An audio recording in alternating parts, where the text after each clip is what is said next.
In what world would we ever be comparing a Ford to a Kia? It's all thanks to market saturation that we finally have way more EVs to pick from that aren't a Tesla. So today we are putting the 2023 Mustang Mach-E GT side by side with the Kia EV6 GT. And we picked the GT trims because if you could, you would.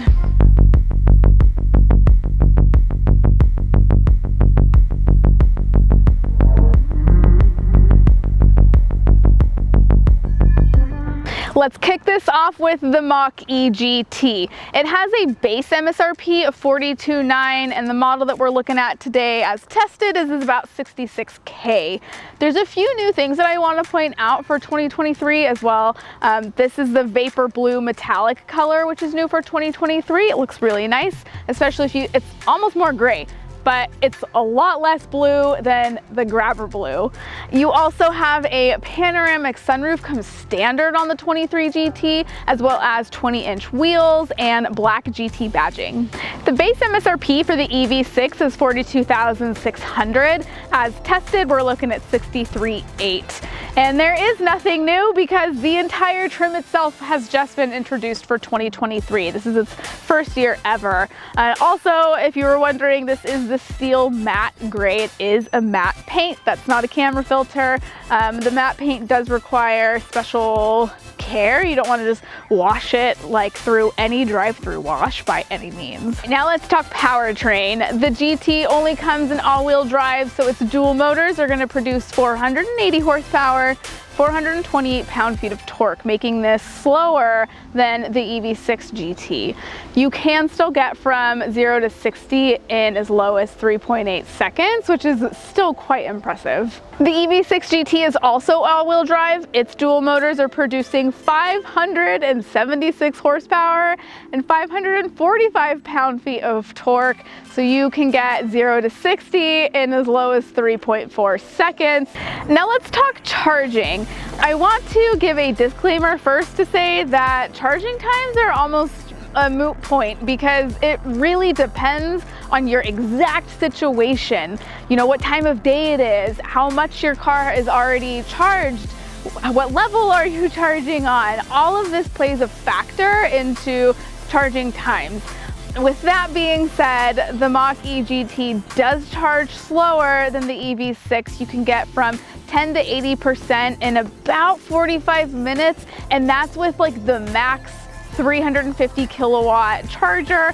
Those are actually pretty difficult to find, so just know that the fastest that you could possibly charge it is in just under an hour.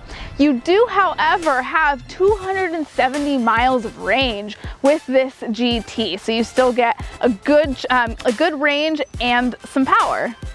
Also, it's important to note that the charge port door is located the complete opposite end. It's on the front compared to the EV6. So while the EV6 has less range at 206 miles of range, it does offer an onboard charging system, so you can power small appliances or even charge something like an e-bike. Also, your charge port door is located on the back, which this is going to really be personal preference here. I prefer to back into parking spaces, so I like the location of this charge port door. Now, if you are lucky enough to find that 350 kilowatt DC fast charger, you will be out of here from 10 to 80% in as low as 18 minutes. Now let's compare the Frunk.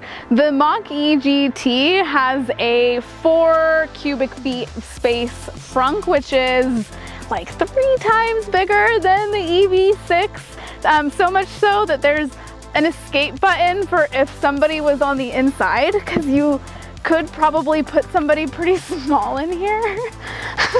Also, it's drainable, so it could like double as a cooler and you could keep your drinks cold. So it's almost can hardly be called a Frunk on the EV6, to be honest. It's literally half a cubic foot. It is just big enough to put your charging cable in here, which is like the only thing. That's kind of what it was meant for. Definitely no room for you know, storage, under this one. I'm not gonna try to sit in that because I'm just gonna break it. As far as overall size goes, these are really, really close. The Mustang weighs a little bit more and it's technically 2 inches longer. It does have an inch less of ground clearance at 5.1 inches. A big reason why the Mach-E gets so much more range is because it's sitting on 20-inch wheels versus the 21 that's on the EV6. And then moving around to the side, a fun little touch that Ford added to this Mach-E is pony puddle lamps. So at nighttime, your side mirrors will illuminate a little Mustang emblem on the ground, which is just cute. They both have quirky, weird little door handle situations, but the Mustang for sure has the weirdest. So you press a button and there's a little door handle here to like help you open that. And then the back door is literally just a button. So as we mentioned, the EV6 weighs a little bit less, has an inch more of ground clearance. We're looking at 21-inch wheels standard on the GT that are, in my opinion, more attractive, but also will negatively impact your overall driving range. And then we mentioned the quirky little door handle. So these ones are just flush door handles here. So if you unlock it, that's a great way to pop open your door handle. So loving that. And then the one thing that really stands out to me the most on this car that I would love to have is the remote smart park assist. So with just my key fob, I can move my car in and out of a very small parking space, which you're gonna run into in the Bay Area. And then one more fun note with this, so like we mentioned, you have to upgrade to the GT performance package on the Mach-E in order to get any real performance features. This GT will just come with a electronic rear limited slip diff. As far as cargo space goes, the Mach-E is going to have a little bit more to offer. You'll get up to 30 cubic feet of space behind the second row and up to almost 60 with the second row folded flat.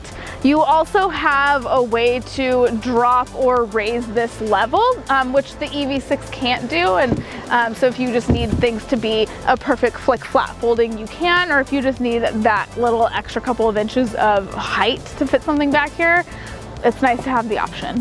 While the cargo space is smaller on the EV6, it's not by much. Behind the second row, you'll get up to 25 cubic feet of space. And with that second row folded flat, up to 59. And there's like sort of kind of secret little small storage in here. Like it's literally like 2 inches deep of extra space. So not entirely sure how much you could really fit under there, but yeah.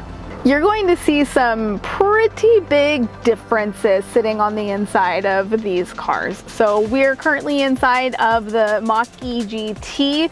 This one will have 8-way power seats that are heated. They're also memory seats, so you have 3 different seating positions. So if 3 different people were driving it, they could very quickly select their driving position. Your steering wheel is a lot bulkier. It is leather wrapped and it feels really nice.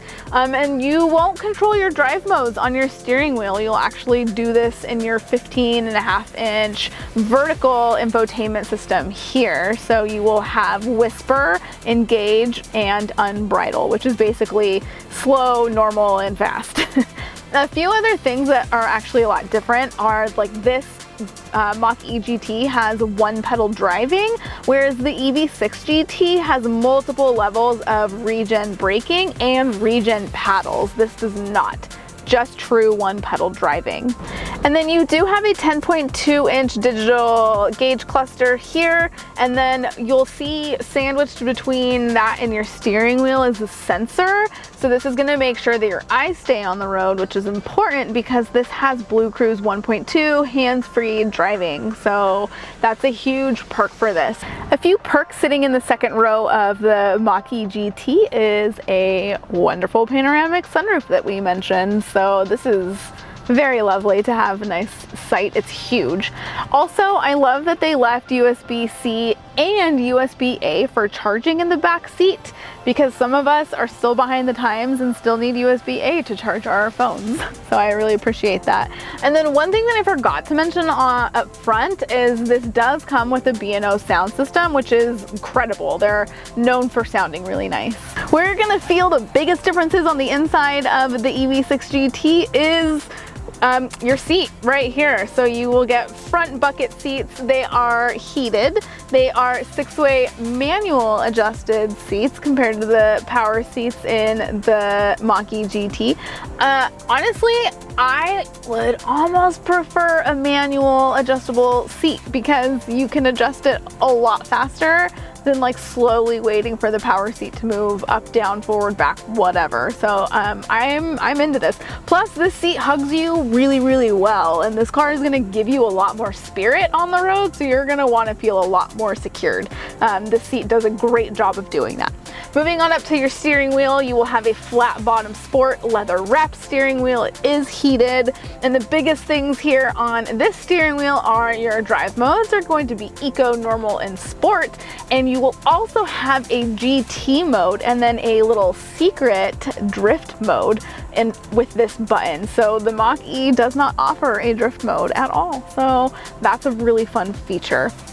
Moving on up, you will have 12.3 inches dual panoramic infotainment system here. So this is just laid out a whole lot different. Again, this is really going to come down to personal preference. So they both are very easy to function. And then the one thing that could potentially be a little bit polarizing is the way your climate controls work. So this is also your radio and your climate all in one, easy to read. Actually, I find this to be really easily functionable. I liked Kia's update with this. A lot of people just didn't. So some more technology inside of the EV6 is Kia's Highway Drive Assist 2, which is a level 2 autonomous driving system. So it's not completely hands-free like the Mach-E GT can offer, but still could be nice to have for long drives. So, and it registers like a ton of highways throughout California, so we're solid there. And then you also have a Meridian sound system, which sounds awesome. To be honest, like my ears couldn't really hear the difference between the B&O and the Meridian sound system. They're both awesome either way. Like it's still a very nice, enjoyable drive.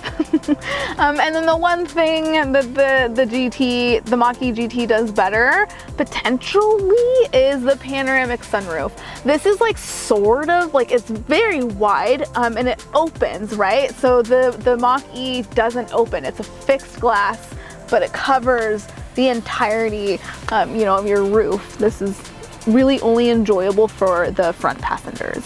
While your passengers may not have all of the glory of a panoramic moonroof in the back, we do get like an inch extra of legroom, which could be nice.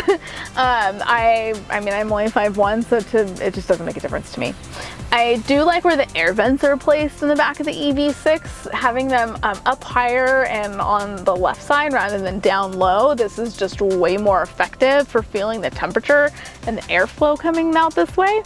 Another thing that's really nice is that you have reclining seats. So these are currently all the way reclined, but if you just would like to sit up a little bit more straight, you have that support. At the end of the day, you might just be more brand loyal to one badge over the other, and honestly, I don't think you can go wrong with either of these vehicles. With the Mustang Mach-E GT, you're gonna have comfier seats, a longer driving range, as well as hands-free driving as an option. So this is gonna be more daily driver friendly, versus the EV6 has a lower MSRP, it has more power that you don't have to pay extra for, and you're going to have faster charging times. So overall, this is going to put a huge smile on your face.